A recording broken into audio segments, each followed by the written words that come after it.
কোন মহিলা এই জন্য যদি বলে যে আমার স্বামী বলছে বাসুরের লগে দেখা করতাম, দেবরের লগে দেখা করতাম, বেপর্দা বাইরে উঠানে চলাফেরা পরেও আমার স্বামী আমার কিচ্ছু বলে নাই, অথবা স্বামীর কারণে পারি নাই, শ্বশুর বাড়ির কারণে পারি নাই, খোদার কসম এই কথা বললে কোন নারী কিয়ামতের দিন জাহান্নামের আযাব থেকে বাঁচবে না, বাঁচবে না।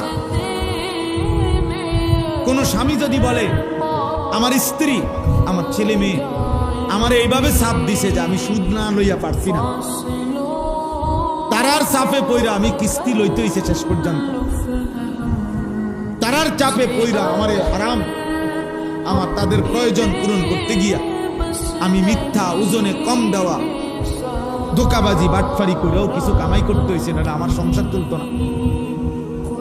এই কথা বলে হাসরের ময়দানে কোনো স্বামী জাহান্নামের আগুন থেকে মুক্তি পাবে। কোন পিতা যদি বলে বাপ যে আমি আমার ছেলের কারণে আল্লাহর হুকুম মানতে পারি নাই, এ কারণে মাফ হবে না। কোন ছেলে যদি বলে আমি আমার বাবার কারণে